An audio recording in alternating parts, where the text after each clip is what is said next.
ওকে, আমি রাসেল বলছি বাংলাদেশ থেকে। আমি এখানে আল্লাহ কালাম পাঠ করছি মথি ৮ অধ্যায়।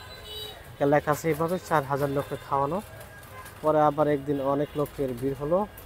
এই সব লোকদের কাছে কোনো খাবার ছিল না বলে ঈসা তার সাহাবাদের ডেকে বলেন, এই লোকদের জন্য আমার মমতা হচ্ছে, কারণ আজ ৩ দিন হলো এরা আমার সঙ্গে সঙ্গে আছে আর এদের কাছে কোনো খাবার নেই।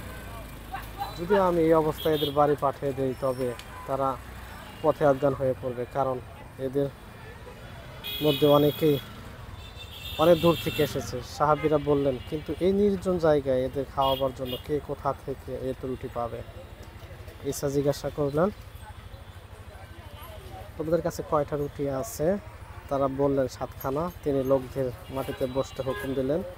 পরে সেই রুটি 7খানা নিয়ে তিনি আল্লাহকে শুকরিয়া জানিয়ে ভাঙলেন এবং লোকদের দেবার জন্য সাহাবীদের হাতে দিলেন, আর সাহাবীরা তার লোকদের হাতে দিলেন।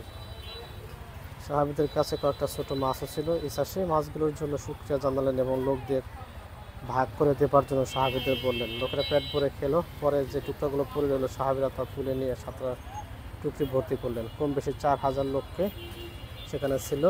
এরপরে তিনি লোকদের বিদায় দিলেন এবং সাহাবীদের সঙ্গে একটা নৌকায় উঠে দল কোনো এলাকায় গেলেন।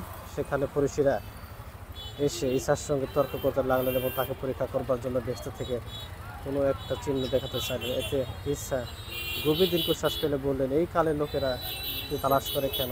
আমি আপনাদের সত্যি বলছি, কোনো চিহ্ন এদের দেখানো হবে না।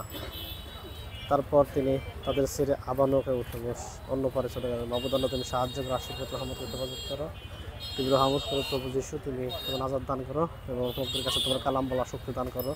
তুমি সামসে তোমার মোনাজাত চাই, দয়া করে কবুল ও মঞ্জুর করো। আমেন।